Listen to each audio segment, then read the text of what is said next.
Bonjour à tous, bienvenue à ce webinaire spécial métallurgie sur les congés et les absences et je laisse la parole à Pierre-Jacques Castanet. Bonjour à tous, et bien écoutez, on est heureux de vous retrouver. Vous savez, c'est un peu comme dans les séries, on attend toujours l'épisode suivant et on se rend compte que vous êtes toujours aussi nombreux à participer à nos différents webinaires. Je vous rappelle un peu le contexte. On a fait une série de webinaires généralistes qu'on a qualifiés de généralistes pour vous donner à tous les tenants et les aboutissants de cette révolution qui se fait dans la métallurgie avec cette nouvelle convention collective qui bouleverse plein de choses et en particulier les Ouais, ils ont commencé. classifications. Et puis, on a considéré, avec l'équipe d'experts qui anime ces différents webinaires, je vous les représente à nouveau, Aline, Louise, Thibaut et moi-même, on a considéré que, au-delà de ces aspects généralistes, il fallait rentrer un peu dans le détail et donc vous apporter un certain nombre de précisions sur des thématiques aussi importantes que la rémunération, le contrat de travail, la durée du travail. Bientôt, et ce sera le prochain, sur la rupture, mais aujourd'hui, on va parler d'un sujet important et qui est celui des congés et des absences, parce que là aussi, eh bien, on va avoir un certain nombre de bouleversements dans cette convention collective. Et je pense qu'à la suite de ces webinaires, vous serez tous des grands spécialistes comme nous de cette convention collective qui recèle pas mal donc pas vraiment des interrogations, mais pas mal d'informations, de précisions et qui, en tout état de cause, et il faut peut-être s'en féliciter, constitue aujourd'hui un corpus cohérent, complet, d'un statut collectif enfin, et vous le savez, harmonisé, parce que derrière tout ça, l'idée, c'est d'une harmonie, quels que soient les lieux où se trouvent les entreprises. Donc voilà, donc sans désemparer, si vous le voulez bien, nouvel épisode, claque de début, on va vous parler des congés et des absences, qui est un sujet non négligeable. Vous voyez, il y a 5 thématiques sur lesquelles que nous allons évoquer avec vous. Bien évidemment, les congés payés, leur acquisition, les reports, les congés pour événements de famille ou liés à la parenté, le compte épargne-temps, qui est aussi un vrai sujet, le congé maternité, le congé d'adoption, et puis les questions concernant en particulier l'indemnisation et les protections contre la rupture du contrat de travail en période de maladie, qui constituent effectivement aussi des absences.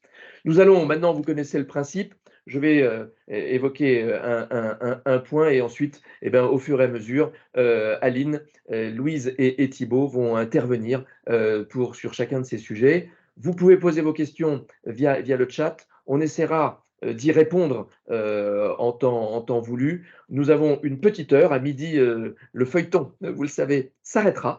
Mais on se reverra jeudi pour parler des ruptures. Donc maintenant, si vous le voulez bien, première situation, on parle des congés payés, l'acquisition des congés payés.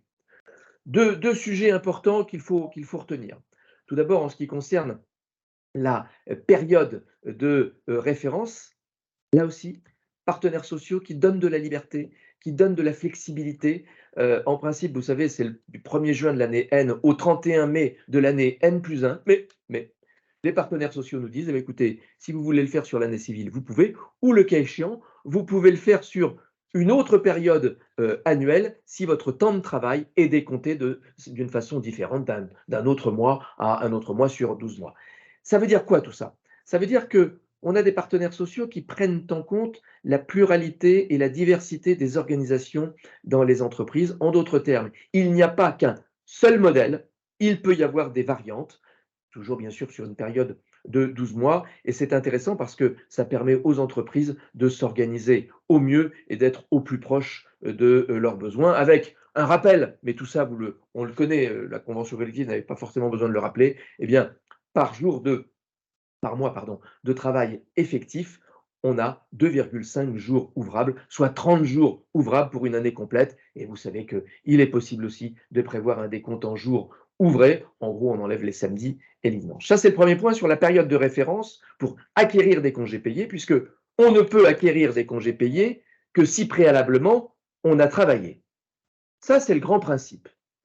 Et ça renvoie à la notion de travail effectif. Donc, du travail, ça génère du repos. Il se trouve que les partenaires sociaux, et ils l'avaient déjà fait dans la métallurgie, avaient considéré que, au-delà des dispositions légales qui assimilent d'ores et déjà des périodes de repos à du travail effectif, on pense en particulier aux congés maternité, qui sont des dispositions tout à fait légitimes. Les partenaires sociaux déjà avaient dit, mais quand même, les périodes de maladie doivent pouvoir générer du repos. Et c'est ainsi que les partenaires sociaux, qui l'avaient déjà prévu, l'ont réactualisé dans cette nouvelle convention collective, faisant preuve d'un certain modernisme, pourrait-on dire, ou peut-être, et vous allez voir pourquoi, d'avance sur leur temps. Et donc, dans notre nouvelle convention collective, on vient nous dire, certes, on acquiert du repos si on a travaillé, mais on peut aussi en acquérir si on a été, pardonnez-moi l'expression, au repos. Et donc, en gros, du repos peut générer du repos. Alors, on a les périodes légales, enfin les périodes légales qui assimilent, mais ça, c'est pas une nouveauté. Et puis, on a les partenaires sociaux qui ont dit, dans une certaine mesure, les périodes de maladie ou d'accident, je ne parle pas des accidents du travail, maladies professionnelles, parce que tout ça, c'est OK, eh bien, vont pouvoir malgré tout, à partir d'un certain moment, générer, à partir d'une certaine ancienneté, vont pouvoir générer des congés payés. Voilà. Mais il se trouve que cette convention collective n'est pas encore, vous le savez, applicable, cette nouvelle convention, puisqu'elle ne sera qu'au 1er janvier 2024, pardon. Mais il se trouve qu'on a un arrêt qui vient de tomber là sur nos téléscripteurs il y a maintenant pas très très longtemps, mais qui est très récent, puisqu'il date du 13 septembre 2023, et qui est devenu encore plus favorable que ce que prévoient les partenaires sociaux de la convention collective de la métallurgie, qui viennent dire toute suspension du contrat de travail involontaire, on pense donc bien évidemment en particulier à maladie, eh bien génère quand même des congés payés sans qu'il puisse y avoir de quelconque limitation. Donc, il était important d'attirer votre attention sur le fait qu'on a une disposition conventionnelle applicable à compter du 1er janvier 2024, qui certes constitue un progrès, façon de parler, mais enfin qui constitue un avantage, on va le dire, par rapport à ce qui existait, mais qui est déjà aujourd'hui obsolète par rapport à ce que vient de nous dire la jurisprudence. Alors, pas d'inquiétude pour autant, ces histoires de congés payés, le droit au congé payé ne sera acquis, déterminé, fixé qu'en mai 2024, donc on a un peu de temps devant nous. D'ici là, ce que l'on pense, c'est que la loi, le législateur, le gouvernement est saisi de cette question parce qu'on a aujourd'hui des dispositions légales qui fixent la durée du congé payé, des congés payés par rapport à du temps de travail effectif, sauf que ces dispositions légales ne sont plus aujourd'hui valables au regard de la jurisprudence. Pourquoi cette jurisprudence? Parce que la jurisprudence a voulu faire prévaloir les dispositions communautaires qui, en quelque sorte, considèrent que ce temps de congé payé de 4 semaines à minima est un temps en quelque sorte sacré qui ne peut pas être bouleversé, qui ne peut pas être réduit pour des événements qui sont indépendants de la volonté des salariés. Donc, pour ce résumer, acquisition des congés payés, vous avez une grille qui est prévue avec un certain nombre d'absences qui sont assimilées à du travail effectif, et vous avez un petit warning, attention, ces dispositions-là, aujourd'hui, depuis le 13 septembre, elles posent une difficulté par rapport à une jurisprudence. Pas d'affolement pour autant, pas d'urgence pour autant. Attendons de voir ce que pas les partenaires sociaux, mais le gouvernement et plus exactement le législateur va faire à ce sujet. Voilà, j'ai terminé sur ma partie, mais il était important d'attirer votre attention sur le fait que, on l'avait vu la dernière fois quand on parlait de la rémunération, il y avait une grille qui avait été mise en place, et cette grille, elle n'avait même pas eu le temps de s'appliquer, qu'ils en ont fait une seconde. Et là, ils ont prévu un certain nombre de dispositions qui, au 1er janvier 2024, sont déjà un peu en contradiction avec les dispositions jurisprudentielles. Voilà, j'en ai terminé en ce qui concerne ma partie, et je laisse la parole pour venir nous parler de la prise proprement dite des congés payés. Il y avait une question, Pierre-Jacques, même si elle Oui. peut apparaître un peu théorique, mais imaginons que ces dispositions reprennent vie avec un nouveau revirement de la Cour de cassation, tout est possible finalement. À partir de quand est-ce qu'elle sera applicable? Est-ce qu'elle sera applicable aux arrêts de travail qui commencera à courir à compter du 1er janvier? Ou est-ce qu'elle va s'appliquer à partir ces dispositions conventionnelles s'appliqueraient à partir du 1er janvier 2024, quelle que soit la période de maladie concernée? Non. Je pense que c'est le Alors sens de la attendez, question. oui, le sens de la question. Aujourd'hui, avec l'arrêt de la jurisprudence, cet arrêt du 13 septembre, ça s'applique immédiatement, ça s'applique dès maintenant. Il y a pas de la jurisprudence, elle est d'application immédiate. Et donc, on a, si vous voulez, aujourd'hui, une jurisprudence qui est d'application immédiate, qui rentre complètement en conflit avec les dispositions légales du Code du travail, qui prévoit que, sauf exception, les jours de repos ne sont acquis que à la suite de travail effectif. Et ces dispositions légales, eh bien aujourd'hui, sont balayées en quelque sorte par la jurisprudence qui a fait prévaloir les dispositions communautaires. Et puis, cette jurisprudence se trouve en conflit également avec les dispositions conventionnelles de la convention collective, qui, elle, était un peu plus favorable que la loi. En fait, si vous voulez, il y avait une loi qui n'était pas très favorable. Les partenaires sociaux de la métallurgie ont dit, on va faire quelque chose d'un peu plus favorable. Et puis, entre-temps, et d'application immédiate, on a une jurisprudence qui est encore plus favorable que ce qu'ont dit les partenaires sociaux. Voilà. Donc, à partir de quand? Écoutez, pour l'instant, notre position est de dire, pas d'affolement, vous avez vos congés payés avec des paramétrages qu'il ne faut pas pour l'instant changer, ça ne nous paraît pas opportun, tant qu'on est encore un peu dans une période d'interrogation, ou du moins d'interrogation vis-à-vis du Parlement. Voilà, donc en gros, pour les industries de la métallurgie, vous ne changez pas ce qui s'applique, parce que vous faisiez déjà, vous appliquez les dispositions de la convention collective telles qu'on vient de vous les donner, mais vous avez en tête que ces dispositions-là, va peut-être falloir les modifier après le 31 mai 2024. Est-ce que j'ai été clair dans ma réponse? Je l'espère. Aline, c'est à toi? Ou à Thibaut? Non. Par contre, je vois qu'il y a des personnes qui lèvent la main dans le webinaire, là, mais utilisez dans ces cas-là la petite bulle de conversation pour poser vos questions, s'il vous plaît, Voilà. pour qu'on puisse y répondre. Du coup, pour la prise des congés payés, le principe, c'est que l'organisation des congés payés relève de la responsabilité de l'employeur. C'est à l'employeur qu'il revient de fixer la période de prise des congés payés et de fixer l'ordre des départs en congé. Bon, comme on dit souvent, dans la vraie vie, on tient compte des souhaits des salariés et c'est plus généralement le cas. Pour la période de prise, la convention collective fixe la période du 1er mai de l'année N au 30 avril de l'année N+1. Toutefois, elle offre la possibilité à l'employeur, en fonction de ses besoins, de modifier cette période de prise des congés payés. Il y a une limite, toutefois. Il faut que ça comprenne nécessairement la période entre le 1er mai et le 31 octobre. Si vous avez un comité social et économique, vous devez consulter au préalable les représentants du personnel avant de fixer une autre période de prise des congés payés. Et ce qu'il faut savoir aussi, c'est que vous devez informer les salariés de la période de prise des congés payés au moins 2 mois avant son ouverture. Donc, il faut bien distinguer ce que disait Pierre-Jacques, la période d'acquisition des congés, qui est du 1er juin au 31 mai, et la période de prise des congés payés, qui est du 1er mai au 30 avril.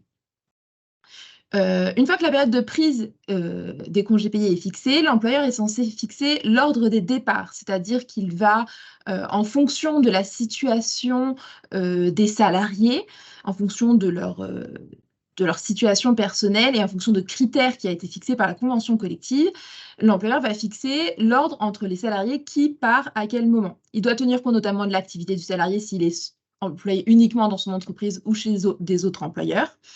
Sa situation de famille, s'il y a des enfants scolarisés qui sont à sa charge, si son conjoint travaille dans une autre entreprise et a d'autres congés, ainsi que l'ancienneté et la date à laquelle le salarié a fait sa demande de congé. Il doit, une fois que l'ordre est fixé, il doit en informer les salariés au moins 1 mois avant leur départ. Ça, c'est le principe. Ensuite, voilà, donc ça relève de la responsabilité de l'employeur pour cette prise de congé. Pour ce qui est ensuite de la possibilité de reporter les congés payés, la convention collective fixe 2 situations dans lesquelles les congés peuvent être reportés. En cas d'absence, ça concerne tout ce qui est maladie ordinaire, les accidents du travail et la maladie professionnelle, dès lors que ça intervient, ces périodes d'absence interviennent avant la date de départ du congé. La possibilité de report, c'est 15 mois suivant la date de retour dans l'entreprise à l'issue de la période de suspension. Cette possibilité de report ne concerne que les congés acquis avant l'absence, au moment de l'absence. L'autre situation, c'est quand il y a des organisations particulières du travail, notamment lorsque le temps de travail est décompté de manière annuelle en application d'un accord d'aménagement du temps de travail. Il y a aussi pour les salariés qui sont en forfait annuel en jours et pour les salariés qui sont en forfait annuel en heures. La date de report, c'est jusqu'au 31 décembre de l'année suivant celle pendant laquelle la période de prise a débuté. Admettons, la période de prise, c'est on a dit, du 1er mai au 30 avril. Si pour la période allant de 2023 à 2024, donc du 1er mai 2023, excusez-moi, au 30 avril 2024, possibilité de report jusqu'au 31 décembre 2024. Voilà. Les modalités qui sont fixées par la convention collective pour cette demande de report, c'est que c'est à la demande du salarié avec l'accord de l'employeur et il faut que la demande soit formulée 3 mois avant la période de prise, avant le terme de la période de prise en cours. Voilà. Pour cette histoire de report. Il existe aussi ce qu'on appelle des congés supplémentaires de fractionnement. Alors là, il faut distinguer ce qu'on appelle le congé principal. Ce sont les 4 premières semaines de congés payés. Donc, entre guillemets, c'est les 24 premiers jours ouvrables de congés. Si vous avez un congé principal supérieur à 12 jours ouvrables et que vous décidez de le fractionner, c'est-à-dire de le prendre en plusieurs fois, et que des jours de congé sont pris en dehors de la période du 1er mai au 31 octobre, en fonction du nombre de jours de congé compris dans le congé principal pris en dehors de cette période, donc après le 31 octobre, ça peut donner lieu à des jours de congé supplémentaires de fractionnement. Le nombre de jours supplémentaires varie en fonction du nombre de jours de congé pris en dehors de cette période. Pour un exemple plus concret, admettons que vous avez un salarié qui va prendre 19 jours de congé en août. Il en prend ensuite 5 en décembre et 6 jours en avril. En soi, il va avoir pris 14 jours de congé en dehors de la période. Toutefois, comme sur ces 14 jours, il y a la 5e semaine de congé payé, donc en dehors du congé principal, seuls les jours compris dans les 24 jours vont donner lieu à des jours supplémentaires de fractionnement.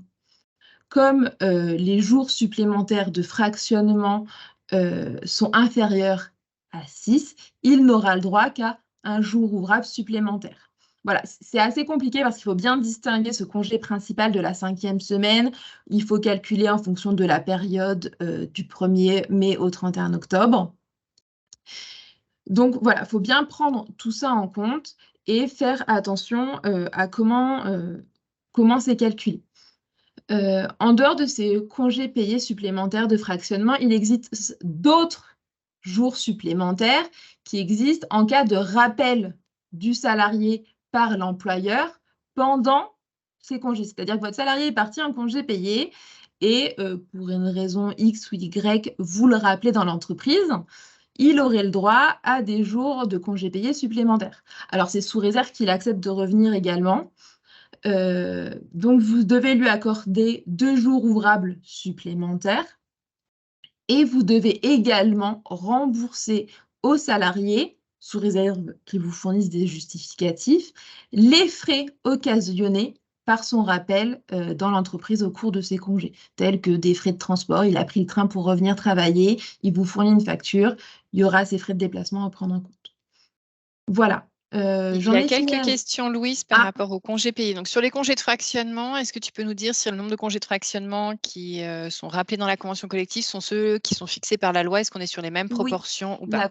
La convention collective renvoie aux dispositions légales pour le nombre de jours de congés supplémentaires de fractionnement. Et ensuite, il y a une question qui a été posée 2 fois, mais de manière différente. Oui. Est-ce qu'on peut imposer aux salariés les 5 semaines de congés payés? Comment ça se passe au niveau du positionnement? En gros, est-ce que c'est d'un commun accord? Est-ce que c'est le salarié qui a le choix de ces jours de congé? Ou est-ce que c'est l'employeur qui peut imposer les 5 semaines? Normalement, si le salarié on va partir du principe que le salarié a ses 5 semaines d'acquise. L'employeur peut imposer au maximum le congé principal doit être au minimum de 12 jours ouvrables et au maximum de 24 jours ouvrables. C'est-à-dire que un salarié ne peut pas prendre ses 5 semaines à la suite. La loi ne l'autorise pas, la convention collective n'offre pas cette possibilité. Et si vous imposez à votre salarié de prendre ces 4 semaines en août, admettons, vous devez respecter un délai de prévenance d'1 mois. Voilà, je ne sais pas si ça répond à la question. La question, c'est aussi, je pense, de savoir est-ce que l'employeur peut imposer toutes les dates de congé. Oui. Et la convention collective ne remet pas en cause un point, c'est que le domaine des congés payés, comme le domaine de la durée du travail, ça relève du pouvoir de direction de l'employeur. Donc, l'employeur, en fait, fixe les dates de congés payés. C'est vrai que souvent, dans les entreprises, on fait émettre des souhaits de congés, d'absence, et souvent, on a des formulaires de demande qui émanent des salariés pour fixer les dates de congés payés. Donc, ça ne remet pas pour autant en cause le fait que c'est bien à l'employeur, sur le principe, de fixer les dates des congés et potentiellement donc de les imposer aux salariés, y compris les 5 semaines. Après, il y a les obligations légales d'avoir au moins 12 jours, 2 semaines de congés consécutifs sur la période du 1er mai au 31 octobre et en principe 4 semaines pour éviter les périodes les congés de fractionnement.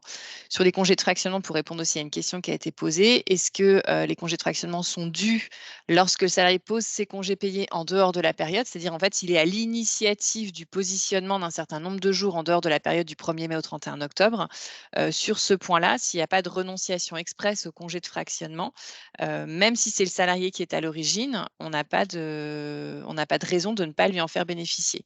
Il faut que la renonciation au congé de fractionnement soit expresse, donc soit elle est prévue par un accord collectif, ce n'est pas le cas, la métallurgie supprime pas le congé de fractionnement, puisque même elle l'évoque. Sinon, c'est l'astuce peut-être, c'est que dans les bons de congé, on indique en fait que le salarié renonce expressément à ses congés de fractionnement. Souvent, c'est ce qui est pratiqué, de sorte à ce que quand le salarié fasse la demande, ça ne génère pas ses congés de fractionnement. Voilà. Est-ce que tu veux rajouter quelque chose, Louise, du Non, coup? il faut juste savoir que le fractionnement, c'est-à-dire, normalement, ça relève, c'est d'un commun accord. Mais généralement, c'est vrai que ça relève, comme disait bien Aline, ça relève du pouvoir de direction de l'employeur de fixer les congés payés et l'ordre des départs en congés payés.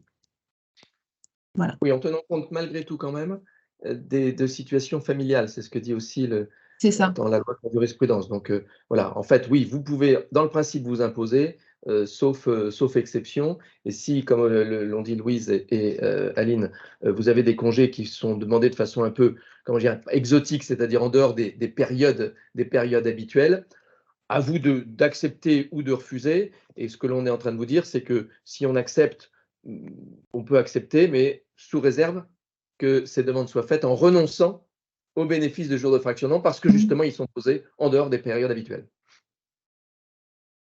Après, il y a la question. Ouais, Vas-y. vas-y, je te laisse. Si t'as pris connaissance. Non, mais je te laisse répondre si tu as pris connaissance des questions. Ouais. C'était pour la prise des jours d'ancienneté. C'est aussi des jours de congés payés. Pour moi, ça suit Oui. le même régime. Tout à fait. Oui, ça vient Et pour le s'additionner salarié qui n'a pas assez de jours pour les périodes qui n'a pas assez de jours de congés payés pour avoir au moins une période de 2 semaines de congés consécutifs entre le 1er mai et le 31 octobre, est-ce que du coup on le met en congé sans solde ou pas? En fait, c'est ça le fin mot de l'histoire. Oui, alors après, ça dépend aussi. Il faut prendre en compte si vous fermez l'entreprise ou non. Si l'entreprise est fermée, effectivement, c'est des congés sans solde. Parce que l'entreprise est fermée. Si l'entreprise ne ferme pas, on ne peut pas même imposer à quelqu'un d'être en sans solde. Donc, on doit le faire travailler. S'il n'a pas acquis suffisamment de droits pour avoir les 12 jours. Hein, c'est ça, parce que en le faisant travailler, le fait de lui faire d'avoir les congés payés positionnés pendant 2 semaines, c'est une règle qui est vraiment relative au droit des congés payés. Vous ne dérogez pas à une règle en matière de durée du travail si il n'a pas ces 2 semaines au mois d'août. Donc, du coup, dans ces cas-là, il les aura pas. Et un jour férié qui tombe pendant un samedi ou un vendredi, enfin, ou n'importe quel jour de la semaine, effectivement, il n'est pas décompté. C'est un férié compte comme un dimanche, en fait. Il n'y a pas, il y a pas comme il y a eu, je crois, dans certains temps dans les administrations, quand ça tombait un samedi, il y avait une espèce de jour de récupération d'un jour férié qui malheureusement tombait un samedi ou un dimanche. Non, là, ça n'existe pas. Ouais, mais la question portait justement sur le fait de savoir si dans ce cas-là, le vendredi était à décompter ou non. Et si le jour férié tombe un samedi, oui, le vendredi est à décompter si le salarié est en congé sur la Oui. semaine. Ouais. Tout à fait, tout à fait. Les aléas en gros, les employeurs n'ont pas à supporter les aléas désagréables des calendriers. Quand je dis désagréable, c'est quand un jour férié tombe un week-end. Bah ouais, Et dans la convention collective de la métallurgie, il n'y a rien de prévu là-dessus. Mhm. C'est-à-dire non, il n'y qu'on a rien. ne dit pas Ouais. qu'il y a un nombre de jours fériés minimum qui doivent être chômés, etc. Donc vraiment, le positionnement des jours fériés selon le hasard du calendrier civil nous importe peu finalement. On va peut-être répondre au fil de l'eau et avancer sur le support du coup pour les Ouais. questions qui se posent. Allons-y, avançons sur le support. Je crois que c'en était fini pour moi. Donc, au-delà du congé, des congés principaux et des congés payés qu'on acquiert au fil de l'eau, il y a les congés supplémentaires aussi pour ancienneté qui existent au niveau de la métallurgie. Donc, jusque-là, on avait des dispositions qui étaient différentes pour les cadres et les non-cadres. On avait vraiment des congés spécifiquement d'ancienneté pour les non-cadres et on avait pour les cadres des congés qui étaient fonction d'une ancienneté finalement pas très importante et en fonction de l'âge. Donc, il y a eu un mélange en fait de ces 2 systèmes de congés payés qui a été fait pour arriver à une nouvelle règle. Donc, la nouvelle règle est la suivante. Non, on va revenir sur la planche précédente. La nouvelle règle est la suivante. Pour les cadres dirigeants et les salariés qui ont conclu une convention de forfait, ils ont, au bout d'un an, 1 jour d'ancienneté supplémentaire. Ils ont le droit à ce jour. Et en plus, donc ça, ce jour, il est acquis pour tous ces cadres dirigeants et ces salariés qui ont conclu une convention de forfait. Ensuite, on a les jours d'ancienneté qui vont s'appliquer à tout le monde, quel que soit le mode de décompte du temps de travail et le statut cadre dirigeant, cadre ou non cadre dans l'entreprise. Au bout de 2 ans, on a le droit à 1 jour. Au bout de 2 ans, et si on a au moins 45 ans, on a le droit à 2 jours. Ensuite, il faut attendre 20 ans. Et dans ces cas-là, au bout de 20 ans d'ancienneté, si on a plus de 55 ans, on a le droit à 3 jours d'ancienneté. Et ce qu'on nous précise bien, puisqu'il y avait une ambiguïté par rapport à ça, telle qu'était rédigée la convention collective antérieurement, c'est que ces jours supplémentaires d'ancienneté vont avoir pour effet de réduire le nombre de jours à travailler au titre de la convention annuelle de forfait en jours qui a été conclue. Donc, du coup, si on a un contrat à 218 jours, à ce moment-là, au bout d'un an, on passe à 217 parce qu'on a effectivement acquis ce jour d'ancienneté. Au bout de 2 ans, si j'ai au moins 45 ans, on passe de 218 à 215 puisqu'en tout, j'aurai 3 jours. Voilà comment ça fonctionne, ces congés supplémentaires d'ancienneté. La question qui peut se poser, c'est aujourd'hui, les salariés, justement, avaient le droit à un certain nombre de jours. Demain, au 1er janvier 2024, on va apprécier l'ancienneté pour vérifier les droits auxquels ils ont droit, enfin les jours, le nombre de jours auxquels ils ont droit. Et la question qui se pose, c'est est-ce qu'on fait application des anciennes dispositions qui pourraient leur être plus favorables ou des nouvelles dispositions? Ça, la convention collective l'a réglé en fixant en fait une règle par rapport à la date de conclusion du contrat de travail. Si le contrat a été conclu avant le 1er janvier 2024, que les nouveaux droits applicables sont moins favorables, à ce moment-là, on rentre dans l'application d'un régime transitoire. Si les nouveaux droits, au contraire, sont plus favorables, à ce moment-là, on applique immédiatement les nouvelles dispositions conventionnelles. Et pour les contrats qui sont conclus à compter du 1er janvier 2024, à ce moment-là, on fait application immédiate des nouvelles dispositions conventionnelles, donc des règles qu'on vient de voir. Pour les contrats justement conclus avant le 1er janvier 2024 et dont les droits seraient moins favorables, donc on a une application des dispositions transitoires, c'est-à-dire que le salarié conserve le bénéfice du nombre de jours tel qu'il est atteint. Donc, jusqu'au jour où le salarié bénéficie d'un nombre de congés payés supplémentaires équivalent au titre des nouvelles dispositions et au plus tard à la date de rupture de son contrat de travail. Donc, en fait, si votre salarié aujourd'hui, il a le droit à 2 jours en application des dispositions conventionnelles actuelles et qu'au titre des nouvelles dispositions, il n'a le droit qu'à 1 jour, vous allez appliquer pour ce salarié-là 2 jours d'ancienneté supplémentaires jusqu'à ce que les nouvelles dispositions soient au moins aussi favorables et sinon jusqu'à la date de rupture du contrat de travail. Donc, du coup, on a un régime transitoire, enfin un transitoire qui va être long, parce qu'en fait, on dit il y a une clause de revoyure à 5 ans, et si avec la clause de revoyure à 5 ans, finalement, c'est toujours pas plus favorable, on continue en fait. Donc, finalement, c'est un peu comme pour la prime d'ancienneté, on change dans la continuité. L'objectif des partenaires sociaux, ça a été de dire on modifie, en fait, on mélange un peu ce système de jours d'ancienneté des cadres et des non-cadres, mais on fait en sorte que personne ne perde au passage. Donc ça, c'est les congés supplémentaires d'ancienneté. Après, parmi les congés supplémentaires qu'on connaît aussi, c'est les congés pour événements de famille, donc qui sont en fait une autorisation d'absence pour permettre à un salarié de participer à un événement familial, d'accomplir les formalités administratives qui sont attachées ou d'assister à certaines cérémonies. Ces congés pour événements familiaux, ils sont prévus par la loi et ils sont, dans certains cas, on va le voir, améliorés par les dispositions conventionnelles. Pas de condition d'ancienneté, un justificatif obligatoire, un maintien de la rémunération, c'est une autorisation d'absence rémunérée, assimiler les temps de travail effectifs et il y a des petites spécificités qui sont prévues en cas d'éloignement géographique. Mais concrètement, on applique le dispositif qu'on connaît aujourd'hui et qui est celui qui est le dispositif plutôt légal. Les congés pour événements de famille, il y en a différents types. On a les congés pour événements familiaux liés au mariage. Donc, quand c'est le mariage d'un enfant, on a le droit à un jour ouvrable. Quand c'est le mariage du salarié, on a le droit à une semaine. Ce qui est grisé, en fait, c'est justement les dispositions conventionnelles qui sont plus favorables que la loi. La loi prévoit moins de jours qu'une semaine pour le salarié qui se marie. Donc là, c'est dans ces cas-là, on a une convention collective de la métallurgie qui est plus favorable que la loi. Mais globalement, il y a largement une reprise des jours qui sont fixés dans la loi. Naissance, adoption, on a le droit à 3 jours ouvrables. Annonce de la survenue d'un handicap, qui est un congé pour un nom de famille qui est assez récent, qui est fixé par la loi, 2 jours ouvrables. Pour le décès, donc là c'est moins gai, mais ça fait aussi partie des événements de famille. Donc le décès d'un enfant, on reste sur les dispositions légales qui sont fixées donc par le Code du travail. Le décès d'un conjoint, c'est 5 jours calendaires. Donc là, on a des dispositions conventionnelles qui sont plus favorables. Donc quand on vise le conjoint, c'est conjoint, partenaire lié par un pacte ou concubin. Donc là, il y a la convention collective qui a été modernisée sur ce point-là, qui fait plus forcément référence au lien matrimonial.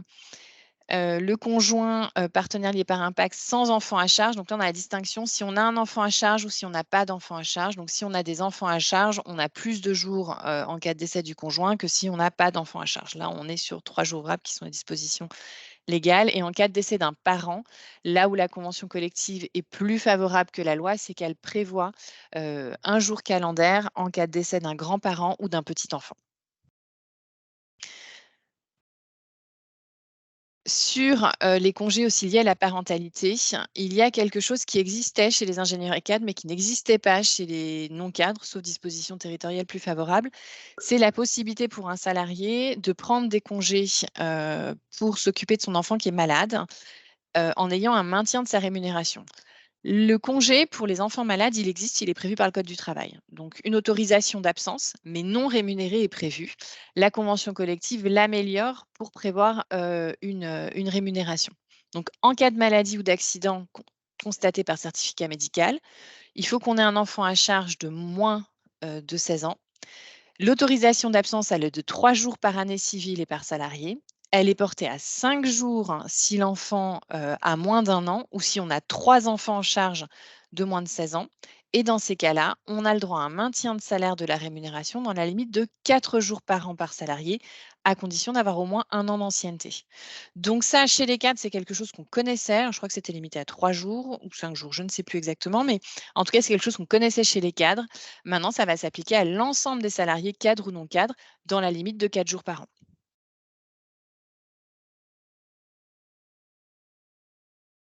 Autre système complètement différent, bon, on avait hésité à le mettre soit dans la durée du travail, soit en dehors de la durée du travail. Je ne sais pas, parce que j'ai vu sur le fil des messages qu'il y avait plein de petites choses. Je ne sais pas s'il y a des questions avant de passer au compte épargne-temps sur lesquelles il faut apporter des réponses, Louise? Oui, il y Oui, avait une il y avait question. une précision, pardon, il y avait une précision importante sur le statut de cadre. Rappelons-le que le seul statut de cadre ne génère pas un droit à congé supplémentaire. Il faut être cadre dans le cadre d'un forfait jour, ou cadre dirigeant. Cadre Et avoir dirigeant, convention de forfait, oui, tout à fait. convention de forfait et avoir au moins un an d'ancienneté. Et ensuite, le cadre qui vieillit, qui a sa convention de forfait, il a eu, au bout d'un an, il a eu un an. Après, il y a le tableau. Et puis, dans 20 ans, quand il aura plus de 55 ans, il aura droit effectivement à 1 + 3. Ça doit faire 4 au total. Exactement. Ça doit faire 4 jours. Mais si déjà, aujourd'hui, pour différentes raisons, il a déjà 3 jours, il n'aura pas au final les 4 en question plus 3. Non. Voilà, on n'additionne pas des droits nouveaux avec des droits anciens. On conserve les droits anciens qui viennent s'imputer sur les droits nouveaux. Voilà. Il n'y a pas avantage sur avantage. Du coup, c'est tout bon? C'est tout bon, oui. Après, Parfait. On avait une question sur le congé mariage, je crois, sur laquelle on n'a pas répondu. Mariage une semaine avec samedi et dimanche. Oui, c'est une semaine calendaire en fait. Il faut que le salarié ait une semaine pleine en fait. Voilà. C'était déjà exprimé comme ça dans l'ancienne convention collective. Et alors, par contre, ça n'a pas été repris dans la nouvelle convention collective, mais avant, on me disait aussi que ça devait être pris dans le mois en fait du mariage. Donc ça, c'est pas repris. Après, c'est toujours pareil. C'est pas un droit à congé supplémentaire. C'est vraiment une autorisation d'absence. Donc le salarié qui est en maladie pendant 6 mois et il y a un décès qui est tombé au bout de 3 mois de maladie, quand il revient, il ne peut pas vous dire, bon déjà il va conserver ses droits à congé, ça vous l'avez compris, il ne peut pas revenir en disant en plus j'ai le droit à 1 ou 2 jours parce que j'ai eu un décès dans la famille. Ce n'est pas un droit à congé supplémentaire, c'est vraiment une autorisation d'absence qui est liée à un événement particulier. Donc ça, il faut aussi bien le garder en tête. Donc la semaine mariage, typiquement, c'est là où on a quand même une certaine tolérance parce que ça peut servir pour le voyage de noces, etc. Donc ça peut en général être décalé. Ça va dépendre aussi des usages que vous avez fixés dans les entreprises. Ça s'appelle les jours lune de miel. Oui, c'est ça. Le cadre forfaitaire n'a pas le droit à des jours de congé supplémentaires. En fait, pour avoir ce jour de congé supplémentaire, il faut être cadre dirigeant. Donc ça, c'est vraiment une notion bien particulière avec des personnes qui sont souvent sans référence horaire, hein. Et sinon, il faut avoir une convention de forfait en jours ou en heures sur l'année. Voilà, mais ce n'est pas une notion de cadre, c'est une notion de décompte du temps de travail. Oui, voilà. Voilà. Je vais sur le compte épargne-temps, donc un système bien différent de ce qu'on connaît, enfin de ce qu'on connaît des jours de congé par définition. Mais ce compte épargne-temps, justement, il peut permettre de prévoir des périodes de suspension du contrat de travail. C'est quoi en fait tout ça? Parce que ça existe depuis très longtemps, le compte épargne-temps dans la métallurgie, ça existe depuis très longtemps tout court dans le code du travail. C'est pas souvent utilisé et mobilisé, mais concrètement, c'est la possibilité en fait d'épargner du temps ou de l'argent dans un compte qui est géré par l'entreprise et à un moment de liquider en fait ce compte épargne-temps, notamment pour prendre un congé ou un passage à temps partiel, partir plutôt à la retraite ou ce genre de choses. La convention collective prévoit en fait toute l'économie du compte épargne-temps, donc il peut être mis en application directement dans les entreprises pour tous les salariés inscrits à l'effectif.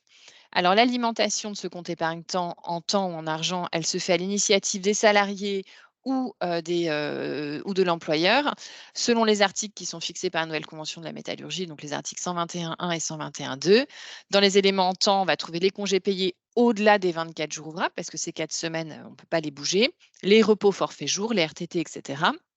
Ou en argent, on peut prévoir d'alimenter son compte épargne-temps par la rémunération des heures supplémentaires, par de l'intéressement, de la participation, des augmentations, des compléments de salaire. Donc c'est très très large, on peut mettre beaucoup de choses dans ce compte épargne-temps. Il est exprimé en temps ou en argent. Quand il est exprimé en temps, on fait une conversion en repos indemnisable des éléments affectés sur la base du salaire. Quand il est exprimé en temps, voilà, on fait la conversion et quand il s'exprime en argent, tout élément exprimé en temps est affecté pour la valeur à la date de son affectation de l'indemnité ou de la rémunération de l'horaire ou du jour correspondant. Donc en fait, si vous placez une semaine de congé payé, par exemple, dans le compte épargne-temps, on va prendre la valorisation de cette semaine de congé payé au moment où vous la mettez sur le compte épargne-temps qui est valorisé en argent pour savoir à quelle somme vous avez épargné finalement. L'utilisation, elle se fait soit en argent, soit en temps. Donc en argent avec l'aversement d'une indemnité correspondante. Ça peut aussi être des sommes qui peuvent être transférées sur les PE, PERCO, etc. En temps pour financer un congé ou un passage à temps partiel. Et il y a la possibilité dans la métallurgie de transférer ce compte épargne-temps de l'ancien employeur au nouvel employeur par un accord entre les 3 parties. Il faut que tout le monde soit d'accord par contre, parce que quelque part, on reprend aussi une somme qui était attachée à l'ancienne entreprise. Donc, il faut qu'il y ait quand même un jeu de compensation entre les entreprises par rapport à ça. Donc voilà, pour le compte épargne-temps, souvent, ça reste quelque chose d'assez anecdotique qui n'est pas forcément mis en place. Et je laisse la Un point, parole. Aline, Oui. Aline, attends, juste, il y a une question qui vient nous dire, est-ce que le compte épargne-temps est obligatoire?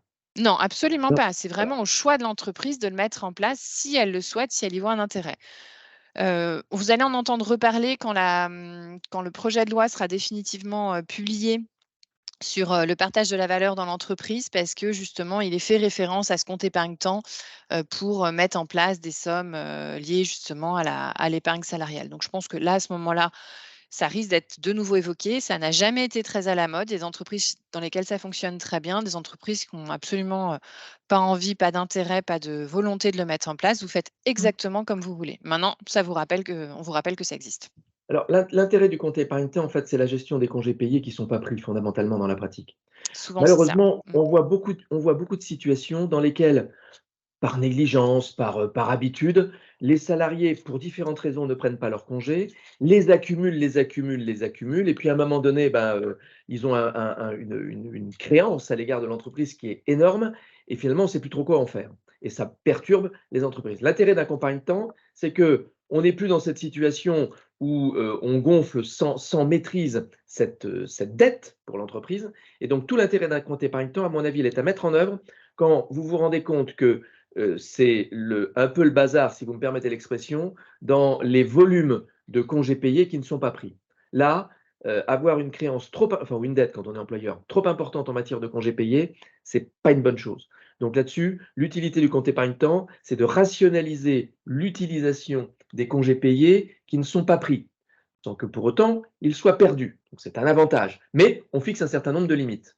Et donc en d'autres termes, écoutez, les congés payés que vous avez en trop, vous les mettez dans le congé épargne-temps dans une limite de X jours, ce qui veut dire, à contrario, que les autres congés payés que vous n'aurez pas pris, sauf si je vous ai surchargé de travail, là, vous serez beaucoup plus légitime à dire, attendez, ils sont perdus, vous ne pouvez pas les accumuler d'une année sur l'autre. Donc, le compte épargne-temps, au-delà de la dimension un peu technique, un peu compliquée, ça doit être pour vous un outil de management dans la gestion de vos congés payés quand il n'y a pas véritablement de règles.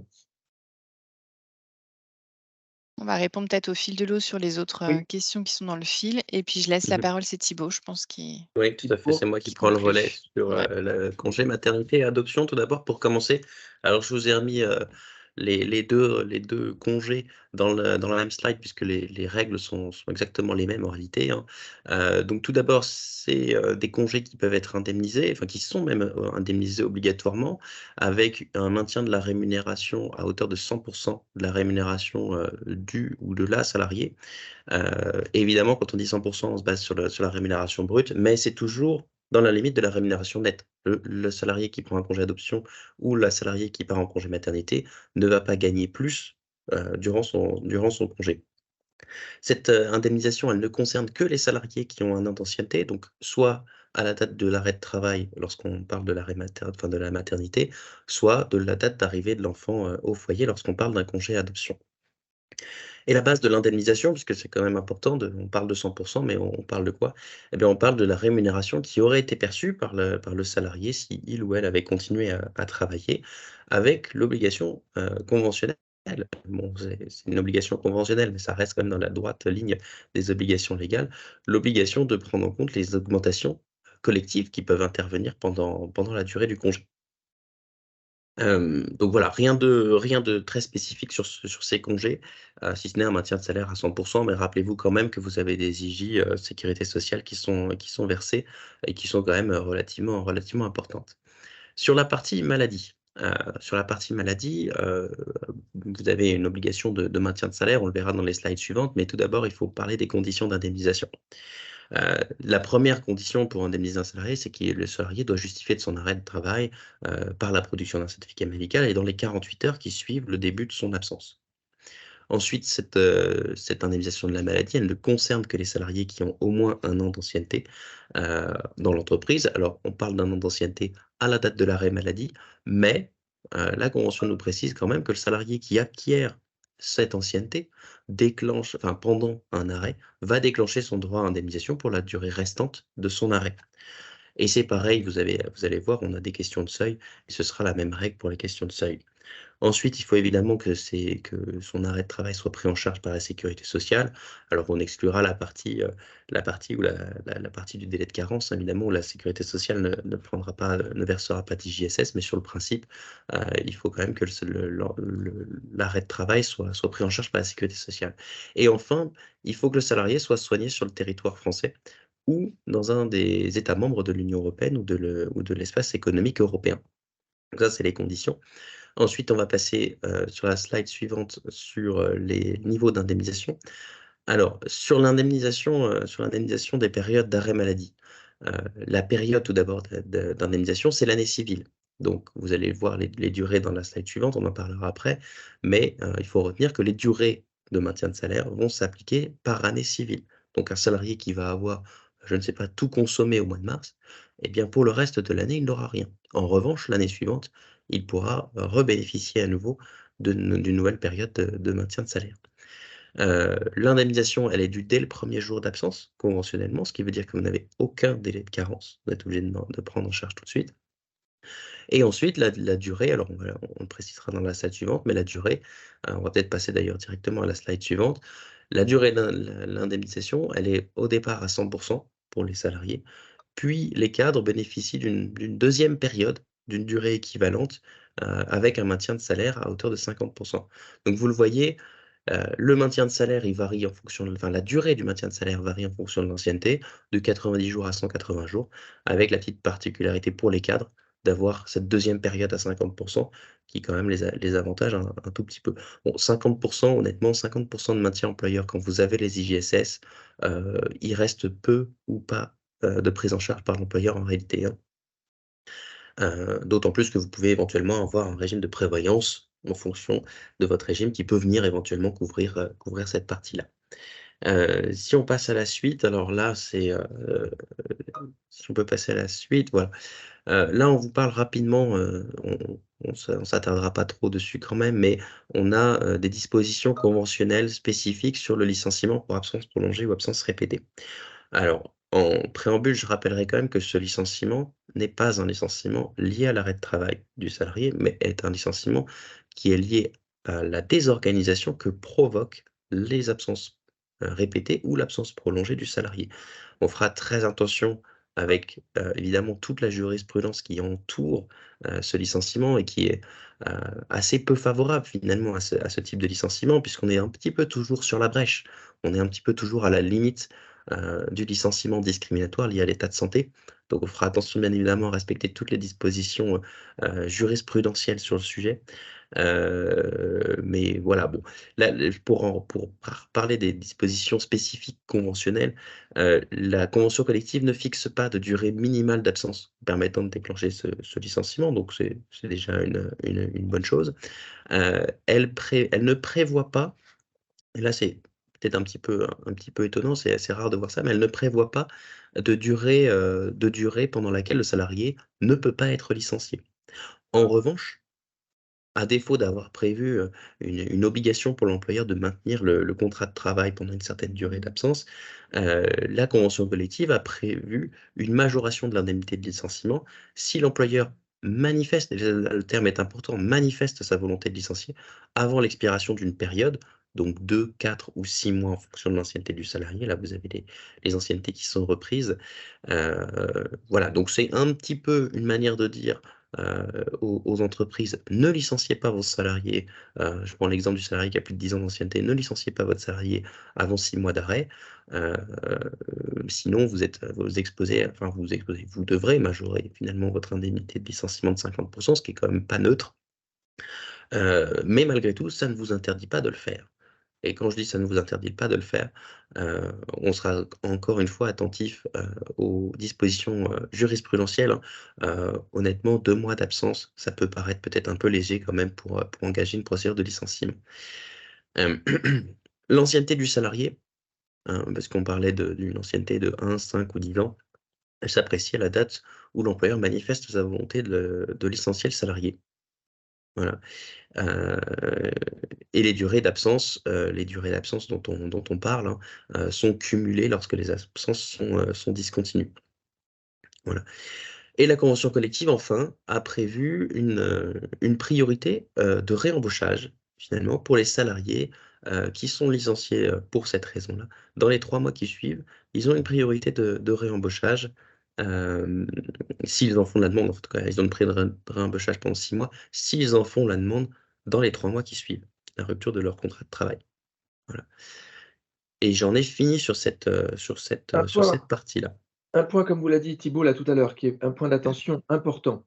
Quand on parle de perturbation au niveau de l'entreprise, le mot entreprise est important. Vous avez un dépôt, ou vous avez un établissement ou un atelier, qui est une partie décentrée de l'entreprise, et vous avez un absent qui est là qui est absent depuis très longtemps. Ça perturbe le fonctionnement de ce dépôt, de cet atelier, etc.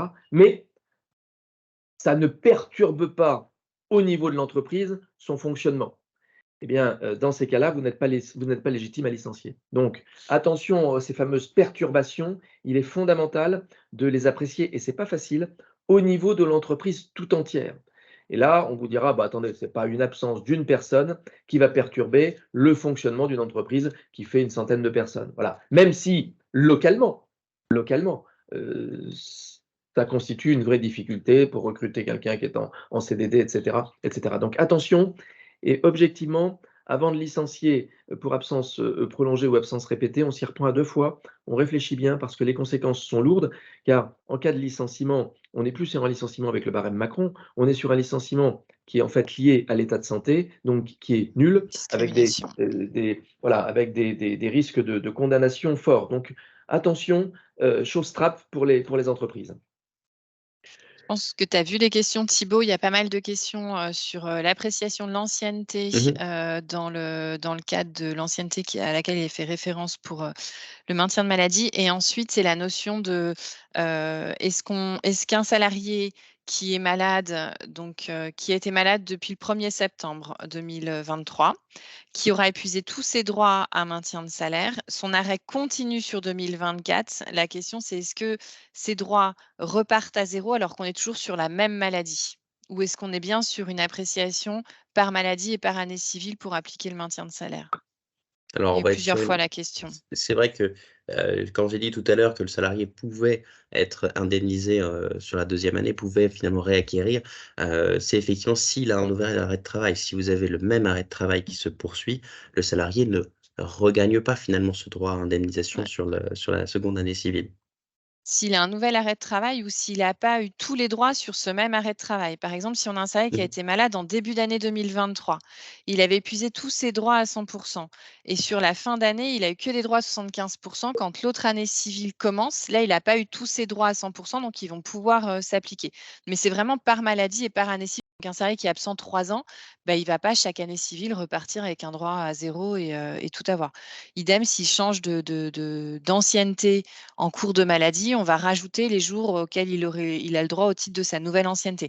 Mais c'est bien le raisonnement par année civile et par maladie qu'il faut retenir.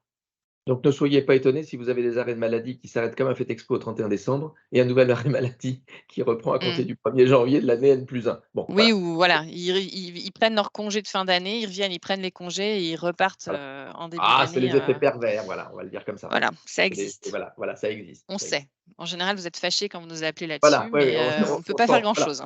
On a exprimé, parce qu'on sait que votre agacement Plutôt que Donc voilà. là, je pense qu'on a répondu à un certain nombre de questions là-dessus. questions, Comment il nous tenir compte reste des chevaux sur 2 années? Le salarié qui a plus d'un arrêt de travail, je croyais que c'était par année et par arrêt, donc c'est bien par année et par arrêt avec les limites qu'on a évoquées. Il y avait une dernière question. Le critère de la contribution de la nouvelle classification peut-il aider l'employeur à déterminer si l'impact de son absence impacte l'entreprise? Non. Non, pas vraiment, non. En fait, c'est ce que plus ça nous coûte cher l'arrêt, plus on va le mettre dehors. Non, enfin, si c'est ça l'idée, c'est pas Le raccourci est saisissant, Aline. Voilà, l'argument, enfin, je laisse Pierre-Jacques en tant qu'avocat peut-être, je suis pas sûre que ce soit le plus facile à défendre, mais Non, c'est pas bon, simple. Alors, voilà. on aime les cas difficiles, mais là, clairement, vous en mettez beaucoup dans la charrette, là. Là, c'est pas. Après, que ce soit, il y a une dimension évidemment économique hein, quand dans vos entreprises, quand on rencontre ce type de situation, on va vraiment plutôt être sur l'organisation du temps, enfin du travail, la capacité à remplacer le salarié de manière temporaire pour vraiment réussir à argumenter là-dessus. Que le côté, cette absence nous coûte vraiment cher et du coup, c'est compliqué pour nous à gérer dans l'entreprise en n'ayant pas de travail, en face. Ça, même si effectivement il existe dans l'entreprise, en tout cas, ça ne va pas être la motivation. Alors, il y avait une question pour nous dire que plus l'équipe de l'entreprise est réduite, plus la perturbation est légitime. Oui, évidemment, sur une équipe de 3 personnes, si vous avez 3 personnes dans votre entreprise, une absence va avoir un impact beaucoup plus important que si vous avez 50 personnes dans l'entreprise. Ça, c'est évident. Maintenant, il faudra quand même démontrer, et on n'a pas repris l'ensemble des critères, hein, mais il faudra quand même démontrer la réalité de la perturbation. Ce qui veut dire qu'il ne faut pas que vous ayez, par exemple, une période de sous-activité à ce moment-là, qui puisse ne pas justifier d'avoir un besoin de remplacer. Il faut ne pas être en capacité de remplacer par un salarié en CDD. Il faut être obligé de remplacer par un salarié en CDI. Et il faut effectivement faire ce recrutement. Enfin, il y a plein de critères derrière.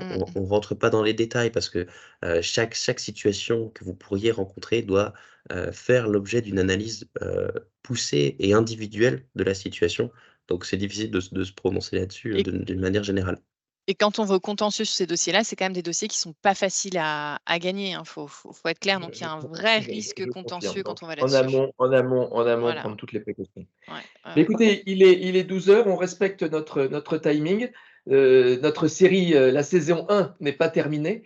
Peut-être Aline et Louise et Thibaut qu'on fera peut-être une saison 2 une fois qu'on aura de la jurisprudence sur la nouvelle convention collective qui viendra remettre en cause tout ce qu'on vient de vous raconter. Il y aura peut-être une saison 2. En tous les cas, le dernier épisode de la saison 1 va avoir lieu ce jeudi. Qui va parler il en d'un reste 2. Non, il en reste oui, il en 2, reste 2, tu as Pierre-Jacques. raison. Jeudi, on fait le point sur le contrat de travail. Voilà, tu as raison. Et les ruptures, vous avez raison. Et le 5 décembre pour la rupture. Bon, alors voilà, donc la saison 1 n'est pas complètement terminée, effectivement. Il reste 2 épisodes. Voilà, il y a encore 2 épisodes et peut-être qu'on vous promettra une saison 2. Mais en tous les cas, encore 2 épisodes avant que notre feuilleton ne se termine. On sera heureux donc de vous retrouver ce jeudi.